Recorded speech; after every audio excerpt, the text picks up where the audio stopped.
This channel does not promote any violent, harmful, or illegal activities. All content provided by this channel is meant for an educational purpose only.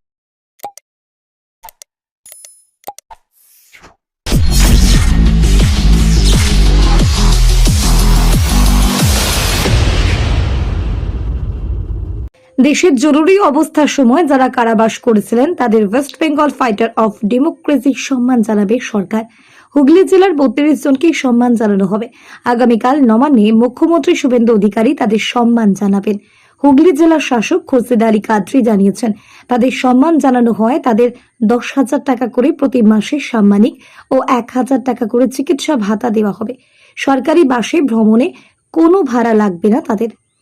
১৯৭৫ সালের ২৫শে June Bharatvarsha জরুরি অবস্থা জারি করেছিলেন তৎকালীন রাষ্ট্রপতি ফখরুদ্দিন আলী আহমেদ, যার নেপথ্যে ছিলেন প্রধানমন্ত্রী ইন্দিরা গান্ধী।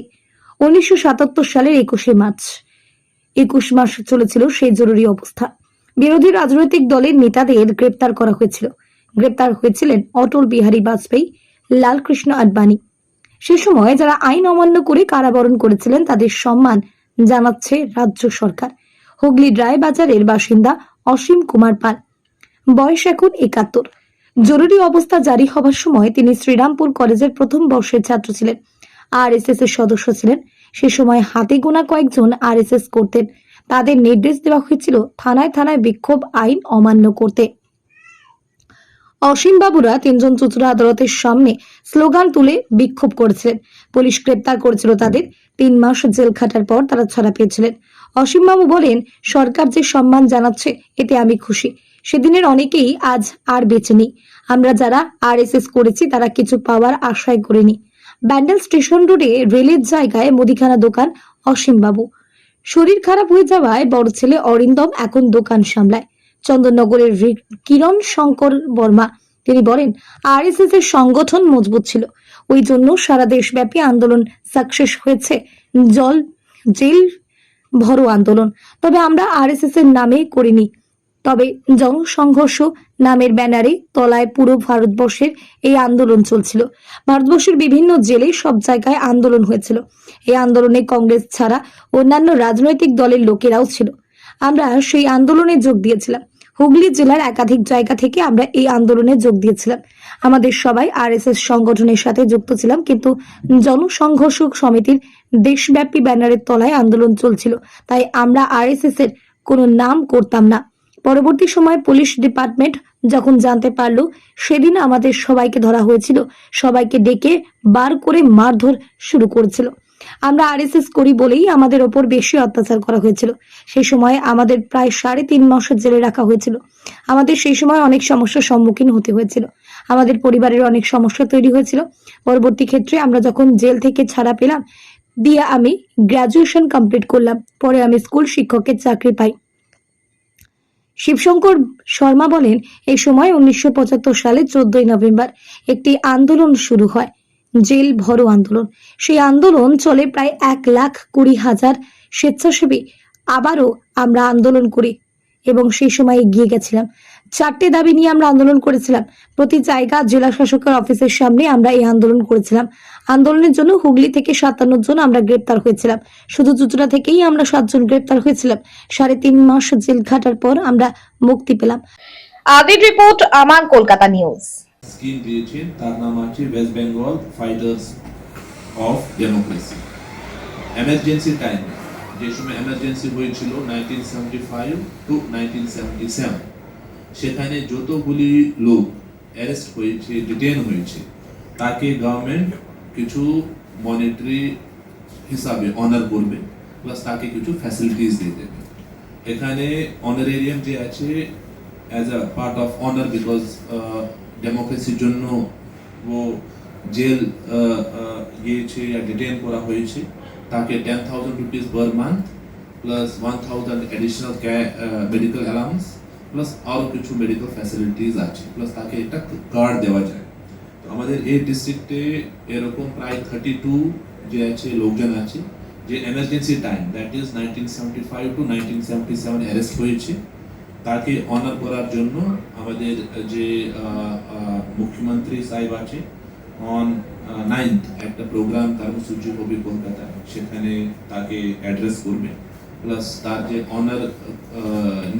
অনার জন্য তাকে কিছু ফিনান্সিয়াল যে সাপোর্ট, প্লাস তার যে মেডিকেল ফ্যাসিলিটিস, প্লাস বাকি ইত্যাদি জিনিস যে আছে আমাদের অনারেবল সিএম স্যার করবে।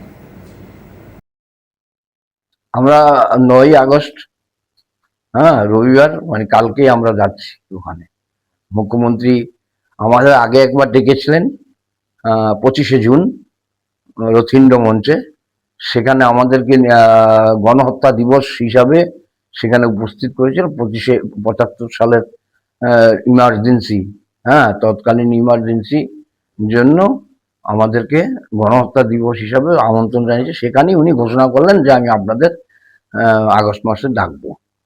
সেই হিসাবে আমাদের আমন্ত্রণ পত্র পাঠায় এবং আমাদের 9 তারিখ যাওয়ার জন্য ই করেন, বললেন ওখানে আপনাদেরকে আমি সম্মানিত করব। হ্যাঁ, প্রায় সম্পূর্ণভাবে প্রশাসনিক উদ্যোগে নিয়ে যাবে, প্রশাসনিক ভাবেই নিয়ে যাবে আমাদের। হ্যাঁ, আমরা 1975 সালে, আমি তখন আরএসএস কর্মী, আরএসএস সঙ্গে আমার যোগাযোগ ছিল। তো আরএসএস থেকে তখন, আরএসএস কেন, সমস্ত দলের থেকেই তখন সমস্তকে অ্যারেস্ট করা হয়েছিল, আরএসএস কে ব্যান্ড করে দেওয়া হয়েছিল।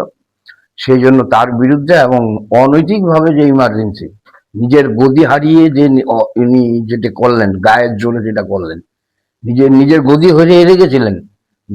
কোর্ট থেকে বলা হয়েছিল, সুপ্রিম কোর্ট ওনাকে ওনার গদি থেকে সরিয়েছেন। সেখান থেকে উনি নিজেকে রক্ষা করার জন্য ইমার্জেন্সি উনি চালু করলেন। তার বিরুদ্ধে আমাদের সমস্ত অটল বিহারী বাজপেয়ী হতে শুরু করে, আদবানি হতে শুরু করে সমস্ত সারা ভারতবর্ষের সমস্ত কর্মীদের, আরএসএস কর্মী, আরএসএস এর নেতাদের তুলে নিয়ে, বিজেপি নেতাদের তুলে নিয়ে, তৎকালীন বিজেপি ছিল না তখন, বোধহয় জনসংঘ ছিল, তাদেরকে তুলে নিয়ে গেছিলেন, সঙ্গে বিরোধী দলেরও তুলে নিয়ে গেছিলেন। তখন আমাদের সংঘ থেকে বৈঠক করে সমস্ত ঠিক করা হয় যে আমরা একটা সত্যাগ্রহ আন্দোলন করব, এর বিরুদ্ধে তো চুপ করে থাকা যায় না। তখন কি হলো, সমস্ত ভারতবর্ষের অন্যান্য জায়গার কথা বলতে পারবো না, পশ্চিমবঙ্গে ঠিক হলো, আমরা ডে বাই ডে, মানে জিয়ে রাখবো 1 মাস জিনিসটাকে। এইভাবে আমরা পর পর গ্রুপ করে, আর এই কাজে তো সবাইকে সবসময় পাওয়া যাবে না, সবাই আগ্রহ প্রকাশ করবে না। তখন আমিও এই দলে পড়লাম। আমি যেদিন সত্যাগ্রহ করলাম, ডিসেম্বরের প্রায় প্রথম দিক মনে হবে, সম্ভবত, মনে নেই অতদিন আগের কথা, 51 বছর আগের কথা, মনে নেই। তখন আমরা 3 জন, অনেকেই আসতে চায় না, আমরা 3 জন, সংঘের কার্যক্রম হচ্ছে সেরকম ছিল না পশ্চিমবঙ্গে, ছিল যতটা ছিল, কম ছিল না একেবারে। যাই হোক, আমরা 3 জন গেলাম। সুধাময় দত্ত, আমি, সুধাময় দত্ত প্রচারক ছিলেন, আমি ছিলাম, আর গোপাল কৃষ্ণ ঘোষ মগরার। আমরা চুচুড়ো কোর্ট চত্বরে স্লোগান দিয়ে এর বিরোধিতা শুরু করলাম, আর সঙ্গে সঙ্গে আমরা অ্যারেস্ট হয়ে গেলাম। অ্যারেস্ট হয়ে লকআপে নেওয়া হলো। রাত্রিবেলা আমাদের উপর একটু টর্চার করা হলো ইন্টারোগেশনের সময়। যখন ইন্টারোগেশন করা হয় তখন লাঠির বাড়ি টাড়ি টর্চার, সবচেয়ে বেশি মেরেছে সুধাময় দত্তকে, বন্দুকের বাট দিয়ে বাড়ি টাড়ি। যা, সুধাময় দত্ত খুবই সাহসী একজন প্রচারক, বলছে মারুন না, তাতে কি আছে, আপনারা আমাকে মারতে পারেন না, তবুও মারুন। হ্যাঁ, এই হিসাবে আমাদের তখন অ্যারেস্ট করে নিয়ে গিয়েছে। তখন আমরা চুচুড়া থানায় টোটাল 100 জন ছিলাম, 3 মাস ছিলাম। তারপর আমার ইমার্জেন্সিও মনে হয় উঠে যাচ্ছিল, তখন আমরা ছাড়া পেয়ে গেছি। তারপর আমি আমার কর্মজীবনে আবার আসি, কারণ অর্থনীতির দিক থেকে আমি অবস্থা খুব একটা ভালো না। তাই আমি মুদি দোকান, আমাদের চুচুড়াতে ব্যান্ডেলে মুদি দোকান, যেটা এখন রেলের উপর, মনমোহন বস্ত্রালয়ের পাশে, ওই মুদি দোকানে আমি দোকানদারি শুরু করি, রাগাটা রেল। আর উপায়ও ছিল না কিছু করার। তারপর আমরা এটা নিয়ে, তখন ওরা ভাঙতে চেয়েছিল, 75 সালে একটা ভাঙার হয়েছিল, আদেশ হয়েছিল, চারিদিকে ভেঙেছিল। পিডাব্লিউডি আমাদের সামনের জায়গাটা ভেঙে নিয়ে নিয়েছে, ওদের জায়গা ওরা নিয়ে নিয়েছে, রেলের জায়গাতে আমরা ছিলাম। আমরা তখন আন্দোলন করেছি। আমাদের যিনি ডিএন মন্ডল নামে যিনি প্রধান ছিলেন, উনি বলেন এই জায়গা বাঁচানো যাবে, কারণ এটা পতির জায়গা, রেলের পতির জায়গা, যদি অনুরোধ উপরোধ করা যায় তবে এই জায়গাটা নিয়ে একটা কিছু ব্যবস্থা করা যায়। আমি খুব চেষ্টা করছি আপ টু দিল। হ্যাঁ, না আমি সেভাবে পাচ্ছি না, সমস্ত ছেলে একা ওই মুদি দোকান পাচ্ছে না, ছেলেও সামাল দিতে সে কি করতে পারছে না। হ্যাঁ নেই, অনেকে নেই, আপনি ধরতে পারেন প্রায় 40% উপর নেই, 40% আমাদের এখানে তো নেই। হ্যাঁ, এটা আমরা জানতাম যে সরকার কোনোদিন যদি বিজেপির কোন রকম আসে, বিজেপির যদি কোন রকম কি আসে, তখন আমরা হয়তো সম্মানিত হলেও হতে পারি। আর সম্মানিত হওয়ার জন্য আমরা চিন্তিত নই, সত্যি কথা বলছি, যে এটা একটা সম্মান দিতে হবে বা আমরা কিছু কি করবো, সেই ধরনের মানসিকতা আমাদের ছিল না। তো সরকার এসছে, সরকার ভাবছে, ভেবে বলেছে, সরকার যা বলছে তাই করেছি আমরা পরে, এখন যা করছে। কারণ আমাদের সঙ্গের বড় বড় কার্যকর্তারা বলেছিল, রাষ্ট্রীয় স্বয়ংসেবক সংঘ, তুমি নিজে স্বয়ং সেবা করতে এসছো, কিছু পাওয়ার জন্য নয়। এটা আমাদের সঙ্গের একটা আলাদা ছিল, খুব দামি ছিল সংগঠন, একটা দামি সংগঠন। তখন বলছিল যে তুমি শুধু কাজই করে যাবে, ফলের আসার জন্য নয়। তখন আমাদের বড় কার্যকর্তা বলেছিল বিজয় বর্গীর সামনে যে কিচ্ছু দেবেন না, সম্বর্ধনা দিয়েছেন, এটাই আমাদের বড়, বাস আর লাগবে না। দেশে জয়প্রকাশ নারায়ণ তখন ওনার অনুপ্রেরণাতে সম্পূর্ণ বিপক্ষী দল কংগ্রেসের বিরুদ্ধে যারা ছিল অপোজিশন, ওনার ছাতার তলায় এটা কারাপশন নিয়ে বিরাট একটা হইচই পুরো দেশে হচ্ছিল। উনি জায়গা জায়গা গিয়ে পশ্চিমবঙ্গে এসেছিলেন, বিহারে এসেছিলেন, উত্তরপ্রদেশ, বিভিন্ন রাজ্যে উনি সবাইকে জাগালেন যে কংগ্রেস সরকার পুরোপুরি কারাপ্টেড, একে তুলে ফেলতে হবে। এই আন্দোলন চলাকালীনই ওই যে 71-এ ইন্দিরা গান্ধী জিতেছিলেন, তারই একটা মানে পার্ট ছিল রাজনারায়ণ, ওনার ইলেকশন চ্যালেঞ্জ করেছিল এলাহাবাদ হাইকোর্টে, যেটা জগমোহন লাল সিনহা তখনকার যিনি জাস্টিস, ওনার ইলেকশনকে, প্রধানমন্ত্রী ইলেকশনকে সেটিসাইড করে দিয়েছে। তারপরে উনি নিজের বাঁচার জন্যে সুপ্রিম কোর্টে গেলেন, তখনকার যে চিফ জাস্টিস ওই মামলাটা অ্যামনিস্ট্রিটা রেখে দিলেন, কিন্তু ওনার পাওয়ারটা কাটেল করে দিলেন। কিন্তু পাওয়ারলেস থাকা যে ভালো, আমাদের তখন খুব বেশি এনার ডিপলি মানে এনার সলাহকার যাকে বলা হয়, মানে সাজেশন দেনেওয়ালা, বর্তমান তখনকার chief minister mister Siddhartha Shankar Ray ছিলেন। উনি যেহেতু ব্যারিস্টার, সংবিধানে উনি গিয়ে বুঝালেন ইন্দিরা গান্ধীকে যে আপনি থাকতে পারেন, তবে একটাই অল্টারনেটিভ আছে, আপনি ইমার্জেন্সি ইম্পোজ করে দিন by the order of president, তখনকার প্রেসিডেন্ট। সেই কারণে ইম্পোজ হলো। এবার ইম্পোজ হওয়ার কারণে করার পরে যত রাজনৈতিক দল ছিল, যত প্রকার ওনার আগেনস্টে মুভমেন্ট চলছিল ভারতবর্ষে, সব রাজনৈতিক দলকে ব্যান করে দিলেন, ইলিগাল ডিক্লেয়ারেশন। তার সঙ্গে সঙ্গে আরএসএসকেও করেছিলেন। আরএসএস যেহেতু ব্যান, আমরা তো দেশের জন্যেই প্রেরণা আছে, দেশের কাজ আগে, ফ্যামিলি পিছনে, সমাজ পিছনে, আরও সব নিজের স্বার্থ পিছনে। তা বলে আমাদের ওখান থেকে আদেশ হলো যে ভাই জেল ভরো। তখন মাননীয় মাধবরাও মুলে স্যার কাজওয়া ছিলেন আর সংঘের, ওনার আদেশ আসার পরে সংঘ মানে পার্ট 1 by 1 করে কিছু 10টা 12টা 15টা করে বিভিন্ন ভারতবর্ষের সবই জেল ভর্তি হয়ে গেল। সেই সময় আপনারাও হয়েছিল? সেই সময় আমরাও পার্টিসিপেট করেছিলাম, কিন্তু তখন আমরা এইসব কোনো বিচার করিনি যে আমরা কোনো রেমুনেশন কি কোনো ভাতা কি কোনো এইসব কথা মাথায় ছিল না। আর আমরা এর জন্য যাইনি। রাষ্ট্রের সমস্যা ছিল, রাষ্ট্র সর্বপ্রথম, এখনো আছে, তখনও ছিল। ওই জন্য আমরা যাতে ইমার্জেন্সি রিভোক করা হোক তাড়াতাড়ি, আর যত রাজনৈতিক বন্ধু আছে জেলের মধ্যে তারা সব ছাড়াবে, সংঘকে ব্যান্ড তুলে নেওয়ার জন্য বলেছিলাম। আর সব থেকে মারাত্মক ছিল যে 4th পিলার অফ গণতন্ত্র, যেটা censorship of press and all media, news media, একেও বলে আমরা স্লোগানের মধ্যে এটাও রেখেছিলাম যে সেন্সারশিপ ইমিডিয়েট রিভোক করো, রাজনৈতিক বন্দীদের ছাড়তে হবে, সংঘের উপরে ব্যান্ড তুলতে হবে, অ্যান্ড রিভোক ইমার্জেন্সি, এইগুলো আমাদের স্লোগান ছিল। এটা নিয়ে আমরা চুচড়ো কোর্টে, ইভেন জাজের ইজলাসেও আমরা লিফলেটটা দিয়েছিলাম। তারপরে ওখানকার নামার পরে জনসংঘর্ষ সমিতির ফেস্টুন যেই খুললাম, দেখলাম 50টা পুলিশ পার্সোনাল দাঁড়িয়ে আছে। ওরা ধরে মুড়ে নিয়ে থানায় নিয়ে গিয়ে আমাদের ইন্ট্রোগেশন নিল সবাই। কিন্তু আমাদের বলা হয়েছিল যে সংঘের নাম নেবে না, সংঘ এমনি যে কোনো কাজ করে।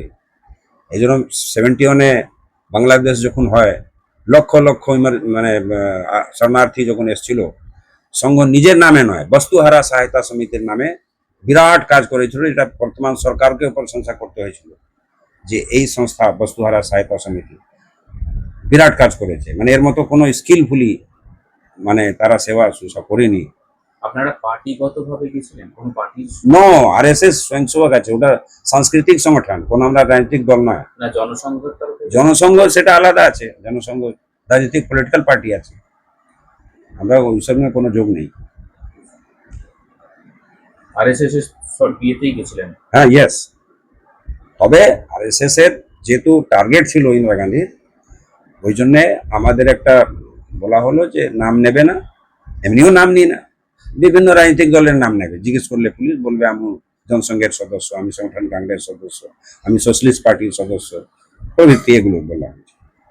কিন্তু পুলিশ পরে জানতে পেরেছিল যে এরা সবই RSS এর লোক, তখন ওরা আজকে যখন আপনাদের স্বীকৃতি দেওয়া হচ্ছে, হ্যাঁ। বিভিন্ন কংগ্রেস বা রাজনৈতিক দল আপনাদের বিপক্ষে কথা বলছে বা সরকারের বিপক্ষে কথা বলছে, আপনাদের যে সম্মান দেওয়া হচ্ছে সেটা বিপক্ষে কথা বলছে, কি বলবো? দেখুন, বর্তমান যে বিপক্ষ দল যত আছে ভারতবর্ষে, বিপক্ষী যত দল আছে, সবার কিন্তু ইন্টেনশন আম জনগণ জানে, যেটা শুরু ওনলি টু লুক আফটার, মানে লুকিং ফর সত্তা, পাওয়ার চাই, পাওয়ার ছাড়া ওরা কিছু বুঝে না। ন্যাচারালি ওদের জন্য এটা বিরোধিতা, তো RSS এর বিরোধিতা করতেই পারে, করে জানে যে বিজেপি আজকে শাসন সত্তাতে আছে মোস্টলি 20-22টা প্রদেশে এবং বর্তমানে পশ্চিমবঙ্গে, তার পিছনে RSS আছে। ন্যাচারালি যখন সরাসরি বিজেপির বিরোধিতা করছে, RSS কেও করছে, ন্যাচারাল কথা আছে। এখনো আরএসএস করে? আমি 100% RSS এর কোনো মেয়াদ নেই, যে কালকে ছিলাম আজকে নয়, এটা আজীবন থাকে, আগামী দিনেও আগে মরার আগে অবধি থাকবে। সেই সময় সারা বছরে সারা দেশে 25 জুন 1975 থেকে এমার্জেন্সি ডিক্লেয়ার হলো। কারণ ছিল যে কোনো পলিটিক্যাল মুভমেন্ট করা যাবে না। There were only 4 points. Number 1, democracy set up size শেষ হয়ে গিয়েছিল, কোনো মিটিং মিছিল করা যাবে না। প্রেস সেন্সরশিপ ছিল, কোনো নিউজ অ্যাগেন্স্ট দি গভর্নমেন্ট ছাপানো হবে না। এবং বিভিন্ন আর ধরনের অনেক রকমের সংস্থা ছিল, RSS যে তার মধ্যে ওয়ান অফ দেম, এটাকে ব্যান করে দেওয়া হলো। প্র্যাকটিক্যালি ফান্ডামেন্টাল রাইটস ওভারে পুরোটাই শেষ। দেয়ার ওয়াজ নো, যে কোনো লোক মিটিং মিছিল করতে পারবে না। That was the only point. যেহেতু সারা দেশে যারা আন্দোলনকারী নেতারাই তো হয়, তার মধ্যে অটলজি থেকে আরম্ভ করে অনেক নেতা ছিল, শীর্ষ নেতৃত্ব, তারা সব জেলে ছিল। জেলে আর থাকলে কোনো মুভমেন্ট করা যাচ্ছে না। ন্যাচারালি এই ইমার্জেন্সি কদিন চলবে? ইমার্জেন্সিটাকে অ্যাবলিশন করার জন্য, শেষ করার জন্য, তখন এটা হলো যে এটা সিভিল ডিসঅবিডিয়েন্স যাকে বলে, একটা মুভমেন্ট শুরু করা হলো। তার মানে আমরাই অর্গানাইজ করেছি অল ইন্ডিয়া রাষ্ট্রীয় স্বয়ংসেবক সংঘ জনসংঘর্ষ সমিতি, এই ব্যানারে আর কি অল ইন্ডিয়াতে একটা আন্দোলন শুরু করলো, জেল ভরো আন্দোলন। তা আমরা জেল ভরো আন্দোলন শুরু হলো 1900 শুরু হলো 14ই নভেম্বর 1975। তারপরে এই চললো। আমরা প্রায় এখানে হোল ওয়েস্ট বেঙ্গলে আমরা প্রায় 1,20,000 মতন স্বেচ্ছাসেবী আন্দোলনকারী ফাইটার ফর ডেমোক্রেসি আমরা আন্দোলন করলাম, আমরা জেলে গেলাম স্বেচ্ছায়। হুম হুম। আহ, যখন আন্দোলন করেছিলেন সেটা কবে নাগাদ এবং কি জন্য আন্দোলনটা করেছিলেন? এই চারটে জিনিসের জন্য। দেশে ফান্ডামেন্টাল রাইট চাই, হুম। পলিটিক্যাল মুভমেন্ট চাই, free of all banned institution, কোনো সংস্থা ব্যান করা যাবে না, এবং আমরা চাই we need democracy to establish, to restore. Hmm. এটাই ছিল আমাদের। কোথায় আন্দোলন করেছিলেন? আমরা প্রত্যেকটা জায়গায় প্রত্যেকটা জেলায় বলা হয়েছিল যে জেলা সদর জেলা জেলা শাসকের ঘরে আর কি, ওই অফিসের কাছে। তা আমরা চুচুড়াতেই আমরা কোর্ট মুভমেন্ট করেছিলাম। হুম চুচুড়াতে অ্যারেস্ট হয়েছি আমরা। আমাদের হাতে লিফলেট ছিল, পাম্পলেট ছিল, এই চারটে ডিমান্ড দিয়ে দেশে democracy to be established, hmm there should be no press censorship hmm and free free of all banned organisations. এটাই ছিল। সেটা সেটা কতজন অ্যারেস্ট হয়েছিলেন? আমাদের পশ্চিমবাংলায় প্রায় আপনারা কতজন? আমরা হয়েছি লিস্টে আমাদের হুগলি থেকে নিয়ারলি 57 হেডস, 57 জন হুগলি জেলা থেকে অ্যারেস্ট হয়েছি আমরা। চুচুড়াতে 7 জন অ্যারেস্ট হয়েছিলেন। অ্যারেস্ট হয়েছে।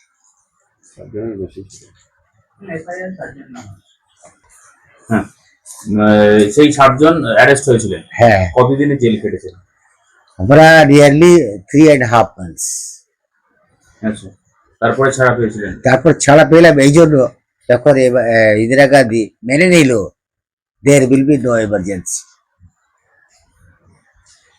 আচ্ছা, তারপর আমরা এমার্জেন্সি বিরুদ্ধে গিয়েছিলাম, আমরা আমাদের ছাড়া হয়ে গেল, আমাদের বেল টেল কিছু হয়, আমরা রিলিজ হয়েছি। আর এই পরিপ্রেক্ষিতে যে সরকার আবার ব্যবস্থা করেছে, সরকারই তো ব্যবস্থা করেছে পুরো, হ্যাঁ হ্যাঁ, আপনাদের ভাতা দেয়া হবে, সে ব্যাপারে কি বলবেন? বলে দিই, আমরা সবচেয়ে লাস্টে পাচ্ছি। পশ্চিমবঙ্গ সবচেয়ে লাস্ট স্টেট যে যারা ফাইটার্স ফর ডেমোক্রেসি সংস্থা, আবার লোক আর কি, আমরা তারা পাচ্ছি টাকা সবচেয়ে লাস্টে। এর আগে ইউপি, বিহার, উত্তরপ্রদেশ, দিল্লি, লেটেস্ট হয়েছে আমাদের উড়িষ্যা, অলমোস্ট আমরা 21-22টা স্টেটে পাচ্ছি আগে থেকেই, যেখানে যেখানে বিজেপি গভর্নমেন্ট ছিল। আমাদেরকে অ্যাকচুয়ালি ভাতাটা বড় ব্যাপার না, রিকগনিশনটা হওয়া চাই। Recognition in what sense? We are the fighters for democracy. At that time, there was no democracy at all. That was our struggle. That was our fight. And so we are called fighters for democracy. লোকতন্ত্র সেনানী আমরা। পশ্চিম বাংলায় আমাদের কোনো রকমের recognition ছিলই না। There was no recognition.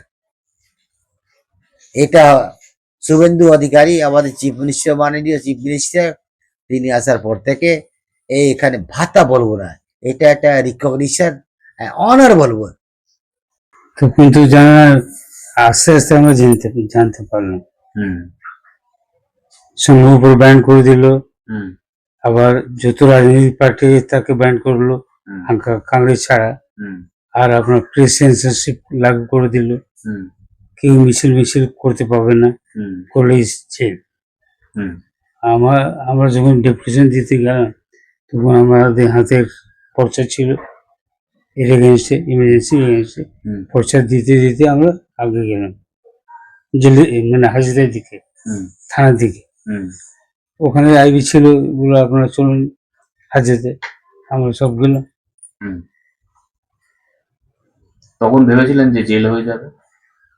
তো jail হবে কি, সেই জন্য তো আমরা গেলাম। আচ্ছা, জেল হবে কি হবে, ও তো পড়ে কোথায়। তো কোথাও মনে হয়নি যে আপনাদের কোনো সমস্যা হবে বা এই জেল যেতে হবে? তখন কতটাই বা বয়স আপনার? কত বয়স আপনার? 24 হ্যাঁ, কত বছর বয়স? 20 বছর। 20। 20 বছরে ভয় হয়নি আপনার? কি বলবো, তখন তো আমরা রেল ছিলাম। হুম। এখন কি মনে হচ্ছে, এখন যে স্বীকৃতি দিয়েছে সরকার, আপনাদের ভাতা দেয়া হচ্ছে, কি মনে হচ্ছে? ভালো কিছু সাহায্য পাচ্ছি আমরা। ধরুন তো সব তো রিটায়ার লাইফ। কি করতেন আপনি? আমি পরে আবার স্কুলে চাকরি করতাম। স্কুলে চাকরি করতেন?